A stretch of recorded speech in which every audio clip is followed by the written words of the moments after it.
está fundando esse país. Ô, Cláudio, desculpa, só vou discordar de você num ponto, quando você diz que ministros do STF tiveram reunião ou jantar com membros da esquerda. Não, eu não os considero de esquerda.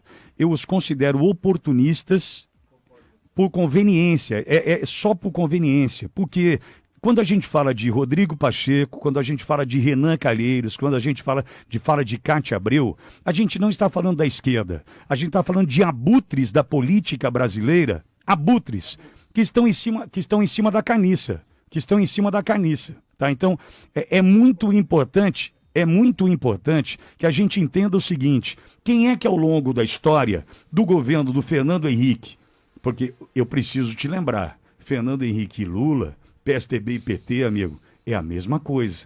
Eles só conseguiram nos enganar durante um tempo, eles só conseguiram fazer com que a gente acreditasse que havia uma dicotomia, um maniqueísmo, o bem era o PSDB, o mal era o PT, nós era esse, os outros eram aqueles. Enfim, eles tentaram e conseguiram durante um tempo. Só que agora não dá mais. Caíram as máscaras. Caíram as máscaras. Eles são oportunistas, eu concordo. Eu me retrato, porque a gente que não tem compromisso com erro, não são da esquerda não, né? Eles oportunistas. São malandros oportunistas, onde pintar dinheiro, muito dinheiro, eles estão lá com o pacotinho deles para resgatar. É sim uma vergonha. Então é importante a gente lembrar o seguinte: resgatar na história. E por que eu digo para você resgatar na história? Porque agora, em outubro, aí no seu estado, independentemente de onde você estiver me ouvindo, os caras vão pedir o seu voto de novo. Pega o currículo do Bacana e vê se a partir de 1995, no primeiro ano da gestão Fernando Henrique Cardoso, vê onde esse cara estava. Aí você vai falar, porra, 95? O Renan Calheiros está há 40 anos no Congresso. Ele era da tropa de choque do Fernando Collor de Mello. Certo. Não, ele era assessor do Collor, né? Então volta lá e fala, em 95, onde esse cara estava? 2003, quando assume Lula, onde ele estava? Quando o poste do Lula assume em 2011, onde esse cara estava? E começa a entender o seguinte: é oportunista. E é desses caras que a gente tem que se livrar. Sabe por quê? O oportunista, o voto dele tem preço. Ele vende o acordinho, ele não tá nem aí para você. É só interesse próprio. Então, atenção aos oportunistas. Eu acho que é bastante importante você fazer essa análise para a gente não cair em pegadinha no dia 2 de outubro. E aquele negócio, né? Todo esse pessoal entrou na política, vive na política e todos ficaram milionários. Como é que ficaram milionários honestamente se dedicando exclusivamente à política? Dá uma olhada, tem políticos que estão há 10, 15, 20 anos e não ficaram milionários. Por que esses ficaram? Não vota nesses oportunistas. 8h36, a Maria Heloísa Vanim. Bom dia, Jovem Pan, direto de São Jorge do Oeste, no Paraná. Deve estar o frio aí, Maria Heloísa. Também a Nazaré Vasconcelos, em Brasília. A Margarida, aliás, Cláudio, fazendo uma pergunta e disse que faria para você. O Pacheco, boca mole, pode ser caçado por prevaricação, Cláudio? Eu entendo que é possível criar um modelo de estudo que não é fácil, hein? Porque prevaricação é quando alguém que tem um cargo agente público, direto ou indiretamente, por interesse pessoal ou de terceiros, deixa de praticar um ato que é obrigação dele.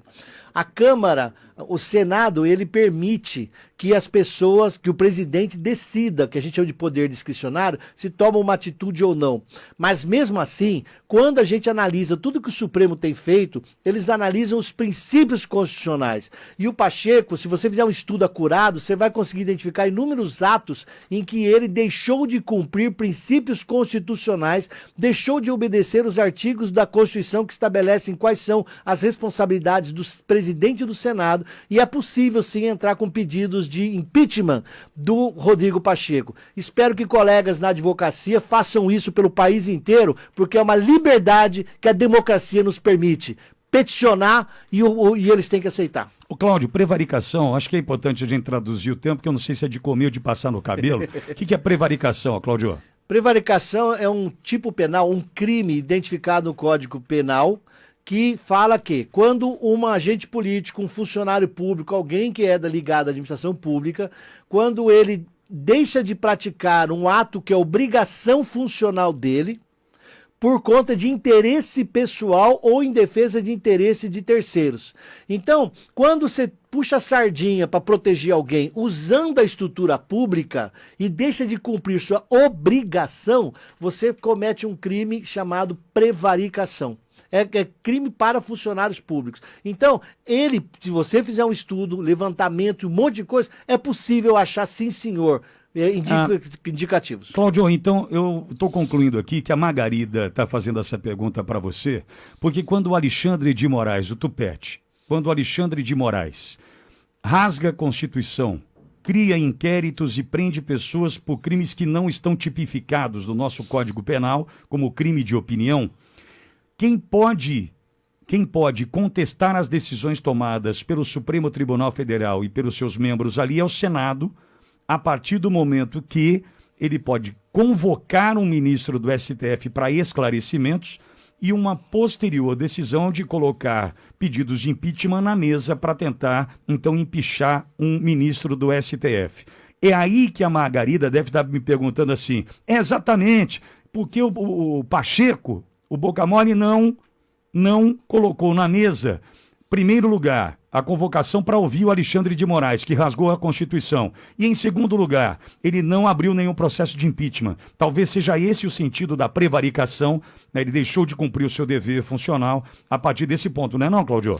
Acredito que isso sim, e lembro que o regimento interno dá ele chamado poder discricionário. Ele decide ou não. Só que uma coisa nós não podemos transgredir, nós não podemos facilitar, é rasgar a Constituição. Então eles claramente estão permitindo e se reunindo em jantares com os ministros supremos que estão rasgando a Constituição. Eu e dezenas e centenas de milhares de pessoas que têm conhecimento jurídico, nós estudamos muito para defender uma sociedade mais justa, democrática e igualitária, e não para defender uma sociedade onde a narrativa de advogados que foram postos no cargo de confiança de ministro supremo ficam atuando como advogados de defesa do projeto político deles e rasgando a Constituição. Nós temos jornalistas presos, perseguidos, nós temos líder de partido político como Roberto Jefferson preso no Brasil, nós temos ainda pressão sobre Daniel Silveira. É uma vergonha o ato ditatorial que se pratica. E o Alexandre Pacheco tinha, sim, transcende o poder dele, é o dever da casa, do Senado cumprir isso. É só pessoal que entende direito trabalhar em cima das teses e mandar petições pedindo impeachment do Pacheco. 8h41 no YouTube, Trajano da Silva, bom dia, o melhor programa político do Brasil.